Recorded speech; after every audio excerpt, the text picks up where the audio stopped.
Did this year feel pretty light when it came to animated movies? Well, I wouldn't blame you for feeling that. There weren't that many big box office hits, and most of the noticeable ones weren't held in the highest of regards. But, of course, there were plenty of movies that came out this year, including 31 that are currently up for consideration for Best Animated Film of the Year. Howdy, my name is Andrew Garfield, but you could just call me Butter. I watched a good chunk of those movies, and I'm gonna go over each of them to basically find my top 5 of the year. There are, of course, other movies that aren't on that list, but it felt nice to keep things clean and concise. To keep on that train of thought, I don't want to spend hours constantly doubling back and repeating the same thing about the same movie, so to add a little gimmick, I'm gonna go over each movie in under 24 seconds. I think it's fun, and it also kind of cues up this same video for next year. I just add an extra second to match the year. Basically, we're gamifying film reviews. This video is going to be very opinionated, and I just want to make sure that it's known that I am not a true critic or super knowledgeable about the industry. I'm just talking about a bunch of movies and how they made me feel. Speaking of how I feel, I've watched like 11 movies in the past 4 days. 12 if you want to count me seeing Wicked for my friend's birthday.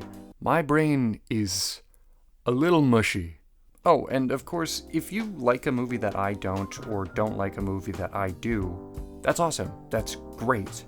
Because that means there are qualities to these films that evoke a range of emotions. It means the potential nominee list isn't composed of bargain bin bullshit, but instead, pieces of competent art. Anyway, starting with last place. This may be the first one you're seeing, but it was one of the last ones I watched because God, I did not want to watch it. There's like no plot for the first 50 minutes of the film, it's just characters getting into miscellaneous hijinks. Every movie they make with these little shits just reminds me that this monster was born from an okay family film.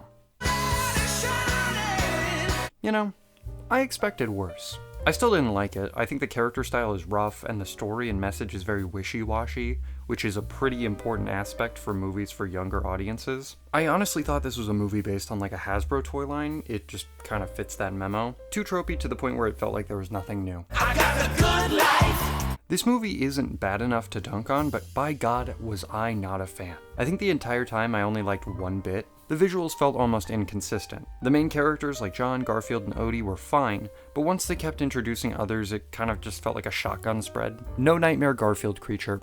Just not for me. This is basically if Illumination made a Disney princess movie. Like, it's not bad, but the writing is a little on the nose, or on the full face because of how much its message was crammed in there. It's a musical, but half the songs were just like, why can't things be like the way they were? And sure, the lesson of the movie is that things change, but repeating it doesn't make it stronger. Hey, did you like the first Moana movie? Well, this one's worse in almost every way. I thought the original Moana movie was a really solid showing, especially with the visuals at the time, but this one brings nothing to the table. The story is more clunky, the musical numbers are way less memorable, and the visuals are just not where they realistically could be, and that sucks. Oops, I haven't seen the third one. Anyway, this movie series is really tired.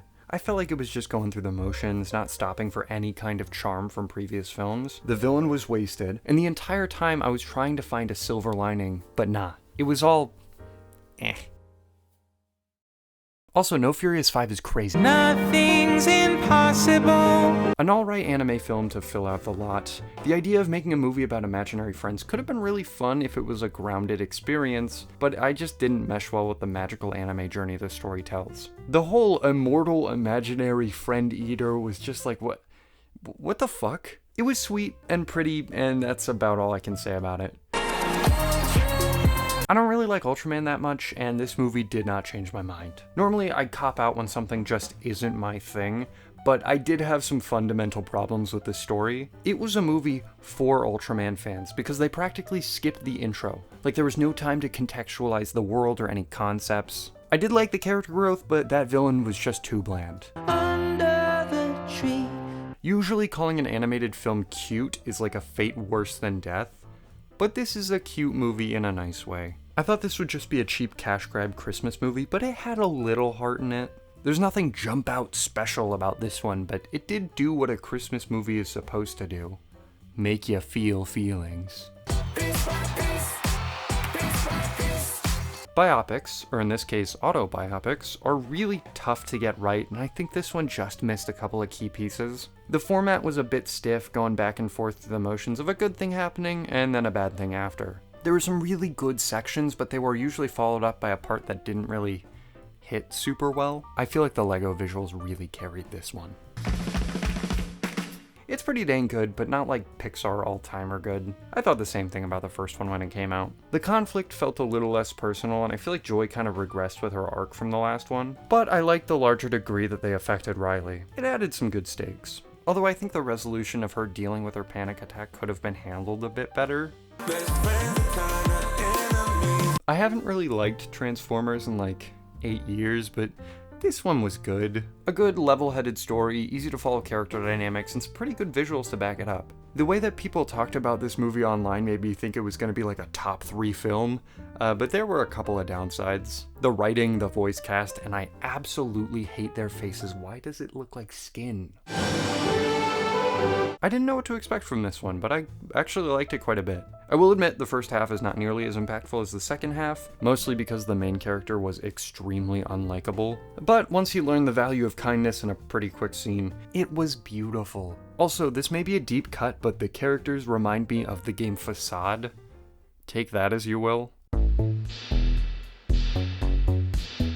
I've been craving a good cyberpunk movie for a while, and this one is sufficient. I really liked the dynamic between the two main characters, and the designs for a lot of the robots were incredible. I would have loved to see a bit more personality from the setting, and while I do like negative endings, this one was a bit too... alright then. It's a beautiful anime film that's only about 50 minutes long, and yet it has the weight of a movie twice the length. The visuals are astounding down to certain environment shots, like for some reason this shot of the floor. The music is gorgeous, and the story between these two artists and their paths through life are told in such a chaotic way that kept me guessing what would happen next.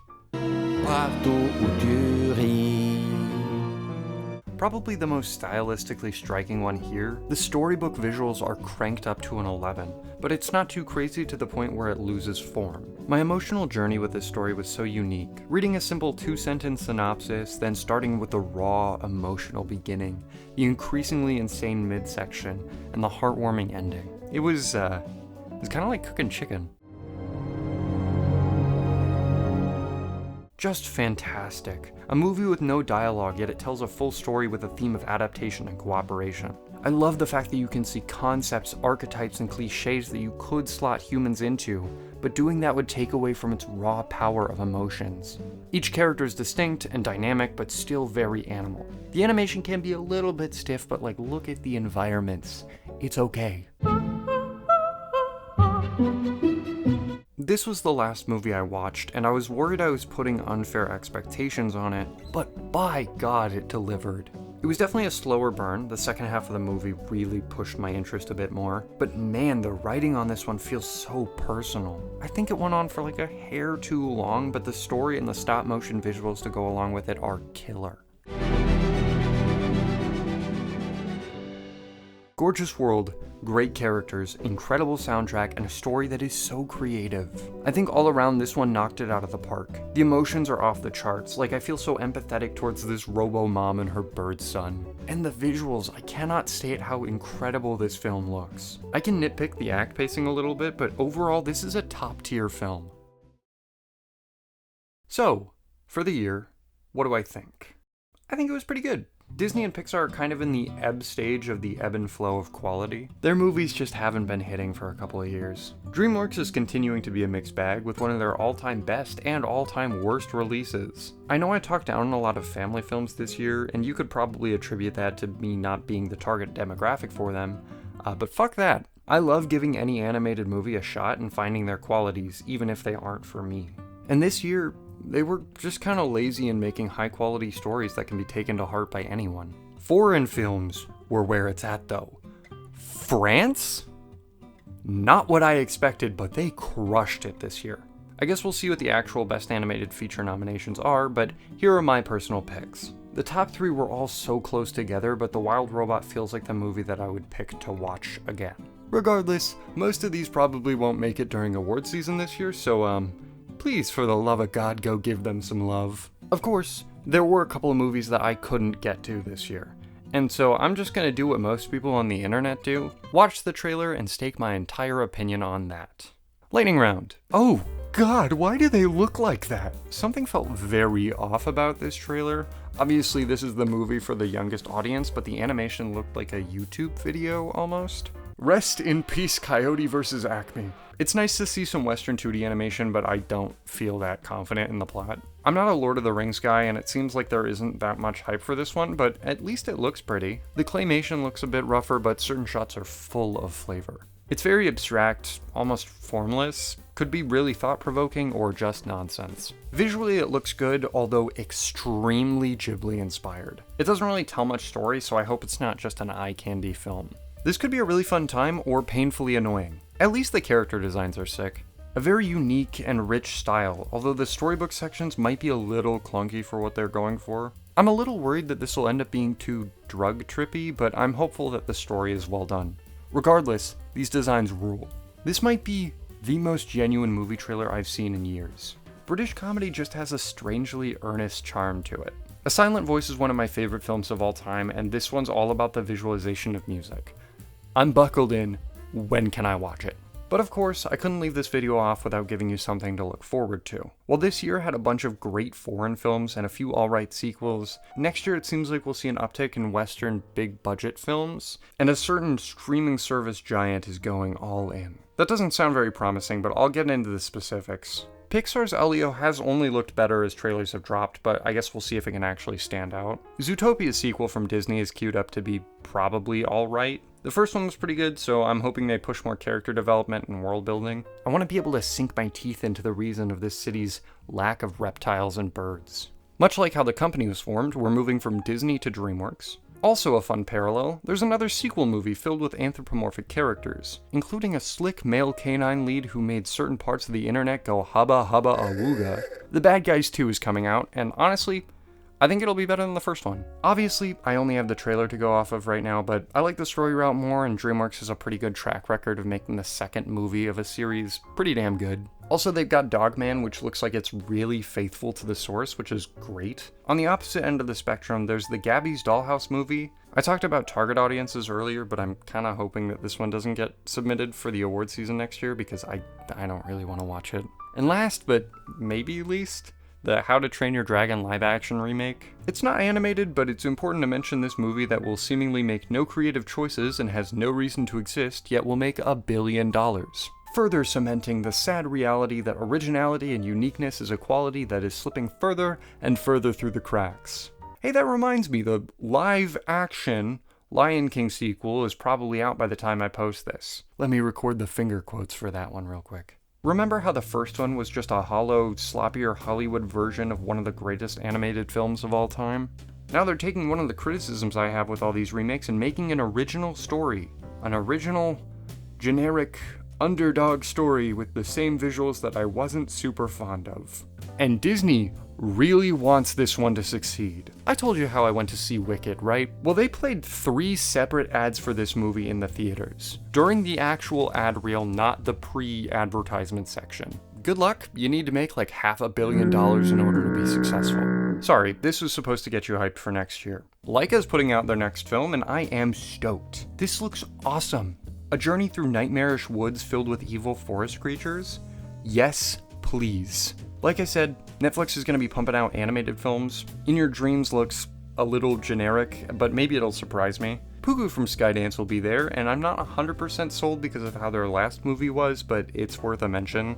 An adaptation of Roald Dahl's The Twits is coming out, and there's not much to go off of, so I don't know, keep an eye out. Netflix will also be home to Sony's K-pop Demon Hunters, which is an odd idea, but visually it looks pretty good. As far as foreign films are concerned, a lot of these movies are screened at film festivals. The two to keep an eye out for are Cannes and Annecy, both in France. They should both be done by the end of June, so just make a viewing list based off what they screened and save that for later. Also, I forgot to mention that the French director who made The Triplets of Belleville and The Illusionist is making a new movie. And I think that's gonna do it. I hope you enjoyed hearing about what good stuff has come out this year, and I especially hope that you go check out some of the movies that didn't get that many eyes on them. I will see you in a while. I'm gonna go work on 2 really big videos, and I don't know when I'll get them done. Bye.